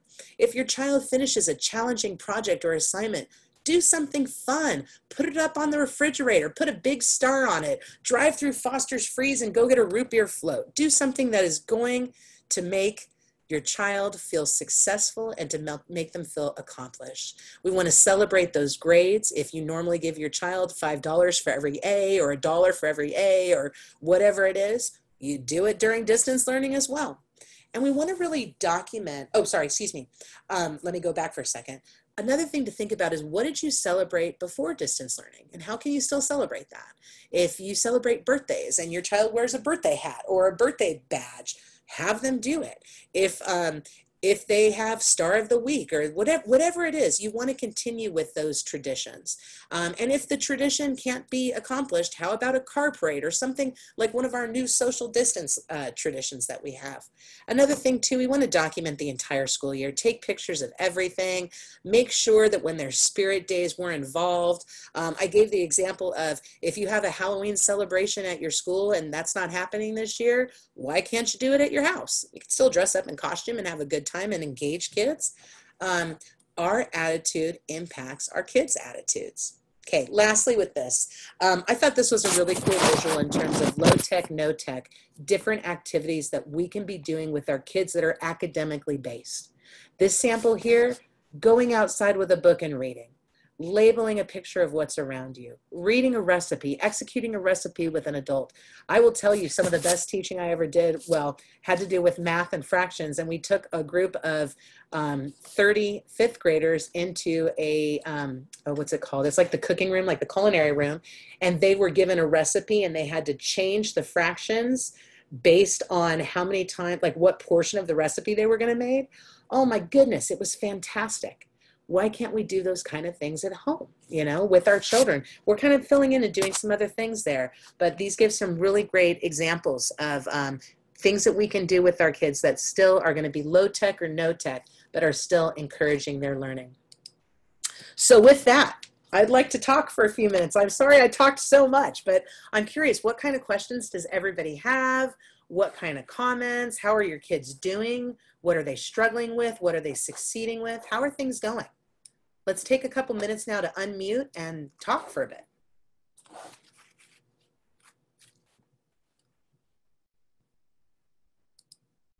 I also just pulled up the question, the Q&A box, if anybody has any questions.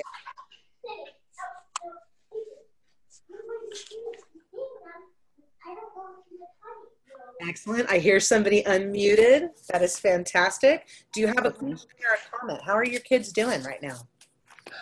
They're struggling a little bit, but I think this week is going a lot better than it has been. You know what? I feel like that too. It's almost like the groove is starting to kick in. You know what I mean? Yes. The first, I don't know about you, but all the different Zoom links and like, where are we calling in when? And it was just a lot of disequilibrium, you know? Right. But you're feeling better with your kids right now. And do you think your children are feeling more confident? Yes, they're getting into the groove. One of mine is a TKer, so he's a little new to this whole thing. So I just didn't know ways to get him excited about going to his class. That's a little struggle for us. Just because he's not used to it, he'll throw a little temper like, I don't want to sit here and stare at the screen. So no, I totally understand. And you know what? TK is so, they're so tangible at that age. You could do some sort of behavior modification plan at home where you get a little piece of paper and maybe, I'm not sure how many minutes he's in each day, but maybe he does morning circle and then they go to sectors and then they go to math and then they go to reading or something like that. Anytime there's a chance to transition, if he has done a good job, I would have a piece of paper and I'd put a sticker on it. Say his name is Jacob. Jacob, you did a great job during morning circle. I'm going to come back and check up with you after centers and see how you did then. Oh my gosh, you did fantastic during centers. Here's another sticker. You could put it on a piece of paper and it could be like if you get 4 stickers before the day is done, maybe you get special one-on-one time with mom or something special for the child. Another thing to do at TK, they're so tangible. If you've got a stamp and you don't mind stamping your kid's hand, you could do like 50 stamps over the course of the day for whatever small accomplishment he or she is getting. And it's like Pavlov. It's like it's training your child to want those like, good job, you know, that positive reinforcement until they get to a point where they're just doing what they need to do, whether the positive reinforcement is there or not.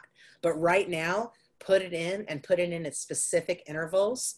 And also I would make sure for TK that the timing and the schedule for your child really works. So like if the teacher's expecting him or her to go too long, I talk to the teacher and say, hey, you know what? He's doing really good for about the first 45 minutes and then we need to stop.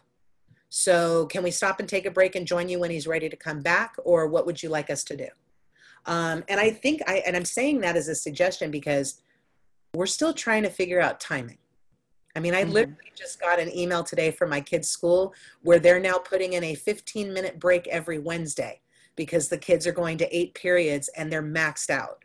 And so they're like, they need a brunch. But it took 3 weeks for them to realize that they needed that break. So I think as we, you know, are talking to teachers and principals and saying, here's what my kid needs, we're going to see modifications happening on the other side. And we're also going to see a lot of flexibility.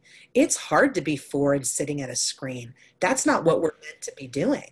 We're meant to be moving and dancing. And so for your child, those brain breaks will be absolutely essential. Anytime he or she has a break, get your child up, have them punching out the alphabet, have them stamping out numbers, you know, 1, 2, 3, 4, 5, 6, anything to be getting that oomph out. Because we are not made to just be sitting here for 8 hours a day. Right. That's the adult that drives me crazy. I can't even imagine being 4. It's not what 4 is. 4 is boop, boop, boop, moving all around. So, and if you find that the teacher is doing so much instruction that they're losing the child, I would just shoot a message and go, hey, can we take a brain break? You know, teachers know what brain breaks are. And if you say my child's struggling and needs to have a couple more brain breaks, are we allowed to do them? Would you like to do them in class? It might let the teacher know that he or she needs to make it happen more frequently, that those kids are getting a break. Oh, okay. So much of the trial and error for all of us, honestly. Right. Yeah. Awesome. Okay. But try the stamps. You will not believe how much the stamps will work if you're okay with that. Stamps or stickers. Yes, that's a great idea. Absolutely. Kids live Okay. it's almost as like potty training where you're doing like the M&M if you go pee pee in the potty. You know what I mean? Like that kind of stuff. Yeah. It works. And not that I mean, we would love to have children that are intrinsically motivated and want to do this all on their own. And your child's 4. So that's not happening at that age. So what can we do to make it work until he or she gets on the system that they need, you know? Yeah. Right. Okay. Awesome. Do you have any other questions or other times that you're seeing that he needs more help? And I'm sorry, I keep saying he. La, la, la. Yeah, it's a he. Oh, and it's even harder to be in TK and a boy. Just Yeah. know he's like wiggling around and whatnot. You know, one Yes. thing, now you'd have to check with the teacher on this, but I think it would really be awesome for kindergarten if the teacher's okay with it. But you know the exercise balls that adults use? They're Oh, yes. really good size for kids to be sitting on for part of the day, and it really helps to strengthen their core. The one thing though is there may be a little bouncing, so you'd have to teach your son when he can and can't bounce, but it might be enough to help him to be able to kind of get out that fidget when you're not allowed to fidget, if that makes sense. Yeah. Yeah. Oh, that's a great idea too. Yeah.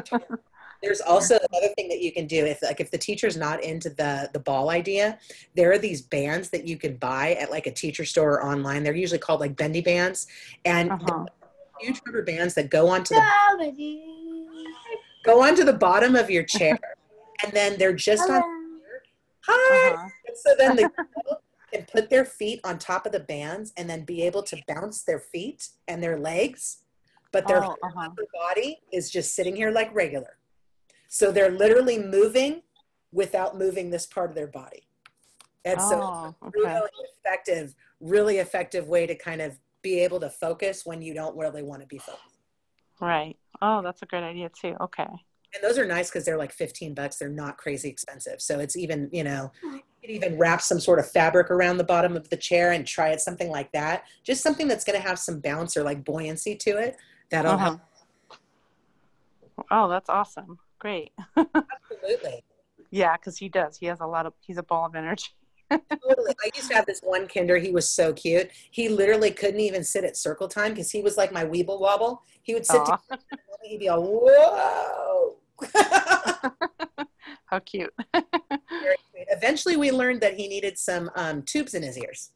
And that's why his balance was so off. But a lot of times kids are just wiggle worms at that age. That's just what they do. That's their job, you know? Make sure too, when we're done today, grab my email, because if at any point this year you have any challenges, I spent years in kindergarten and preschool, so I could definitely help you with like different like answers and solutions and whatnot. I'd be happy to help brainstorm offline at a different time. Awesome. Yeah, that'd be great. We're on, like, please get my email. We are all just trying to figure this out. And it's a tricky time, you know, and like I said earlier, it really is like a village. Like we all have to work together to make this work for our kids. Right. Totally agree. Excellent. What other questions? Does anybody else have any questions or comments? I actually wanted to jump in and on 2 things. I actually have had kids in the district for 17 years, and my youngest is in 2nd grade now. And I feel like a leveled playing field. I feel brand new again. So the first few days I'm not going to lie, I was crying in a corner. And my 7-year-old found me. Like, I tried to keep it away from him, but when he was done, because all we're doing is, as you said at one point, we've been taught and just kind of know over the course of being a teacher or being a mom for the last 2 decades, you see a change from when it was running and playing and painting and books and textbooks and pen and paper transition to Google Classroom. And over the last few years, I was kind of taking a stand with that with my own kids, because I was seeing a big decline. I'm very lucky to have like a 2-generational set of kids. I have one that's graduated and gone, one is a senior, and my younger 2, one is in middle school and one is in the elementary school. So I've seen the change. I need no scientific evidence, but thankfully now that's coming out that they cannot your brain does not retain the information. So now what we're doing is forcing them to sit there, and we're fighting the screen. My 7-year-old could not follow along, and he knows the information, so he couldn't follow along for the first few days. It's a little better now, but for the first few days, he could not follow along between the teacher talking and the workbook in front of him. So she's sharing her screen and she's teaching the math lesson, and he can't go from the screen to the paper, and without me stepping away. And now so that was my struggle, and it continues to be. I'm able to step away a tiny bit, but after the 8th day, and I also, having my older kids, I know that anytime in the class takes a good 2 weeks, 3 weeks, 4 weeks to really get the schedule going and whatnot. So I'm not new there, but I'm like, I don't see how this is even possible for his age. I don't think he's developmentally able. So as like what you're saying is, sometimes you need those things repeated back to us, the veterans of the world. And I reach out to a friend, and like, I'm walking, I can't do this. I might as well do it by myself and homeschool. It makes me really sad to leave our district, but I don't know. And she said the same thing that I've told moms for the last 10, 15 years is just reach out to the teacher. I didn't even know what to ask. Like, I don't know what to ask her, but like you, I sent her an email. I was sitting in a dentist chair. Like that was my escape for the day, was to go to the dentist. And I'm taking a moment. Our escape is to go to the dentist right now. Like, exactly. Like, that was my only quiet time of the day. And I took a moment and I sent her a message. I'm like, I really don't even know what I'm asking you. I don't really know what expectations are, because I've in the past like to come with some ideas or at least ask a question. I said, I don't know what I'm asking, but here's what I'm seeing and here's where I stand. And it's not that he doesn't know, because at this point it's all review. He is very smart. I don't mean to say that like with a big old ego, but he's my reward for having my 4th, is he gets the stuff quickly. It's not that, it's just that he cannot go. You're basically putting a TV on or a phone screen in front of a 7-year-old and saying, follow along. So how are the lessons? Like, and are they taped by any chance? Right now they are not. She has said that she might visit that in the spring. I do know, and I wanted to put it out there for anybody, that I do know that there has been a lot of mandates come down. So in the spring, I had 2 very strong teachers, 2 very different learning styles, but by the 2nd week of distance learning, they both had a schedule going, and my youngest son's teacher would record herself, but they're not, and they can do that now, but they're supposed to, at least for the 2nd grade level, they are required to be on, not necessarily live, but have that 3-hour live instruction versus, and I did ask that because I had heard through the grapevine, but I did ask her, like, are you required of this? Because it wasn't like this in the spring. And she said, yeah, there's this, it's required now because of you get feedback from the parents and feedback from the teachers, and then the rules from the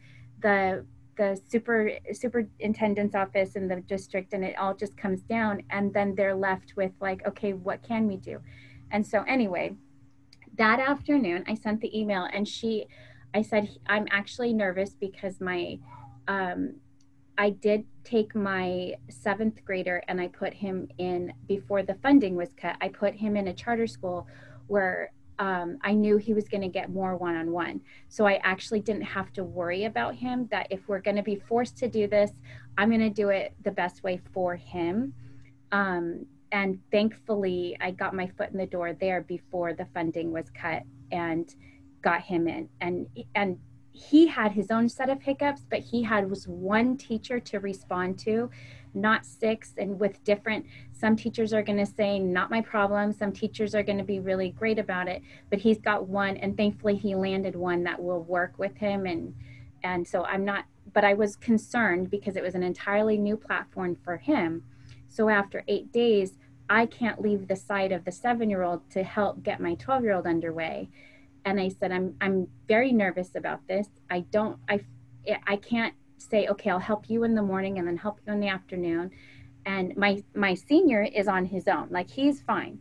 But, and I only have 2, and one is relatively fine on his own, but I had to get him underway.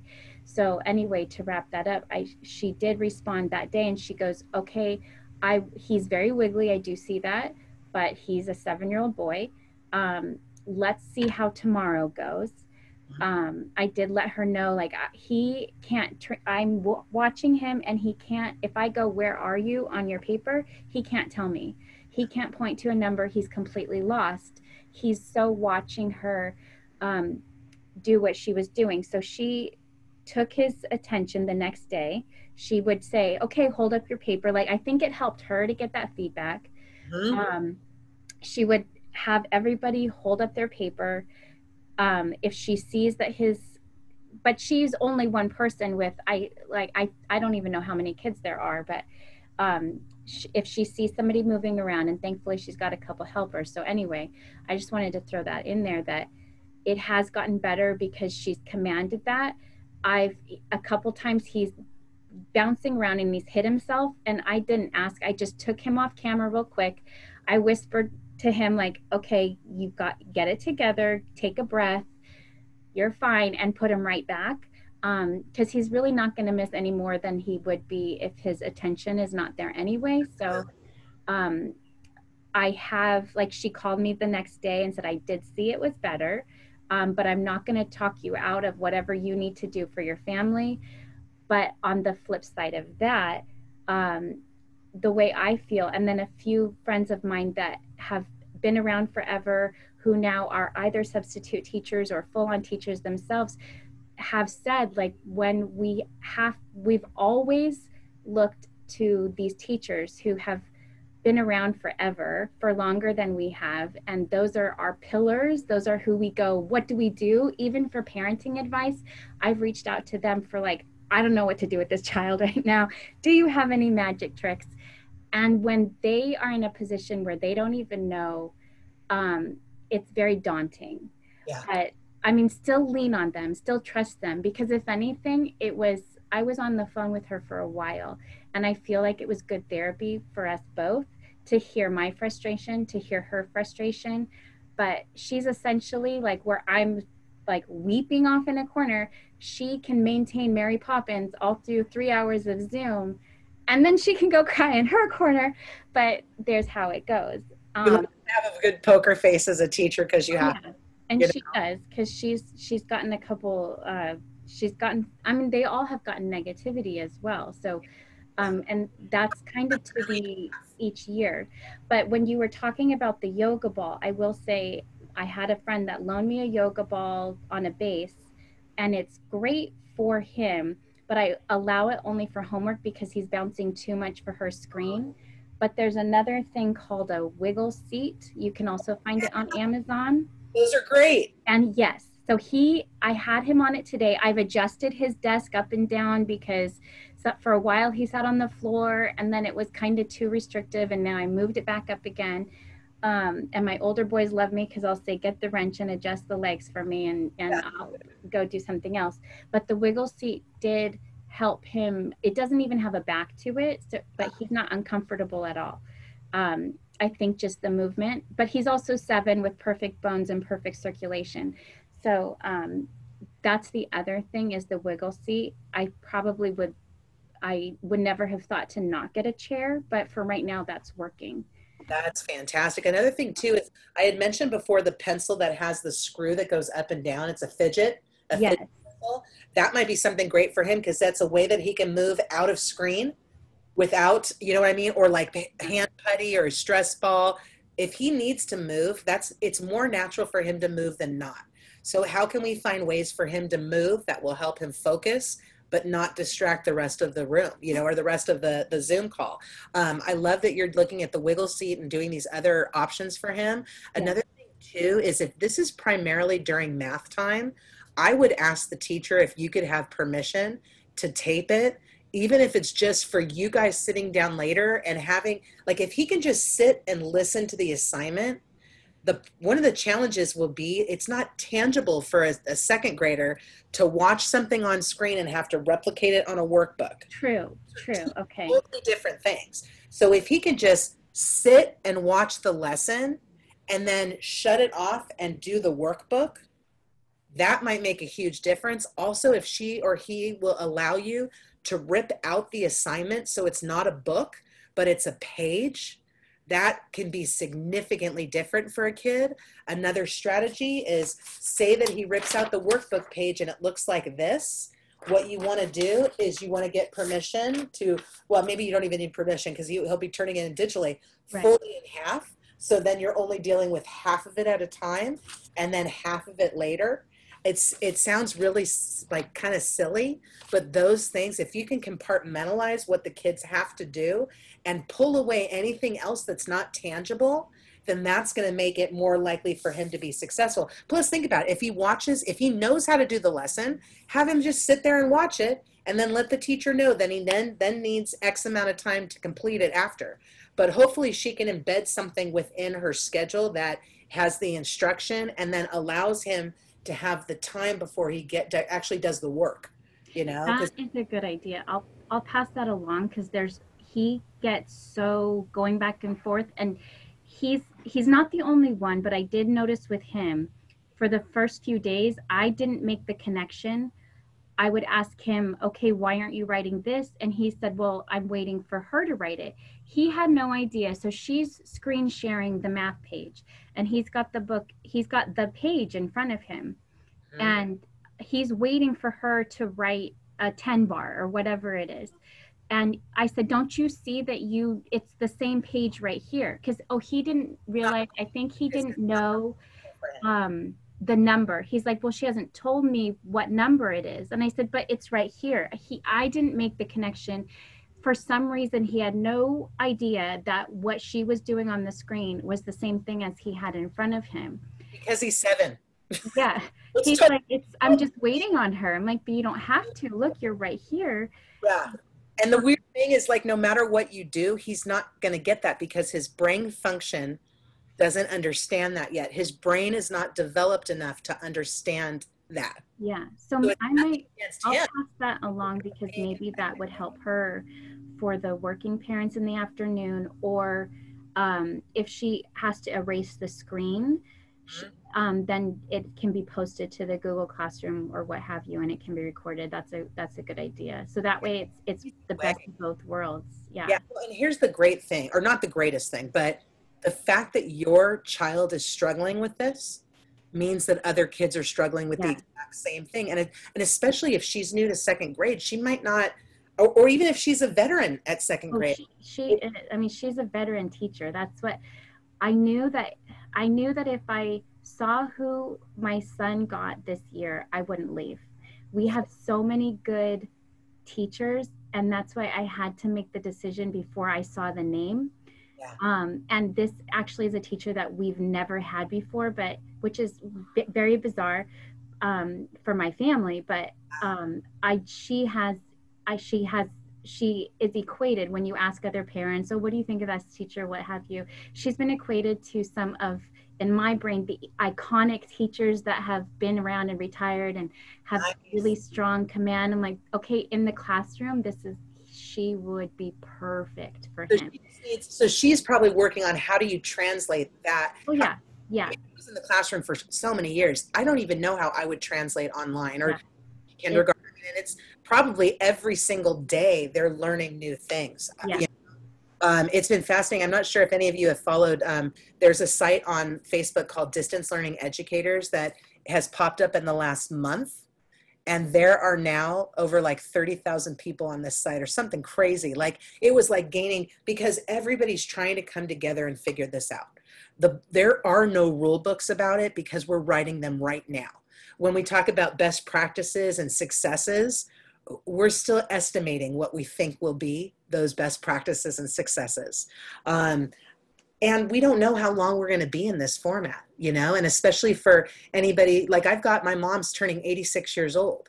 And so even when the schools open up, if there's a choice to be hybrid or there's a choice to be remote, I might still stay remote with my family just for the necessity of trying to help my mom make it through COVID.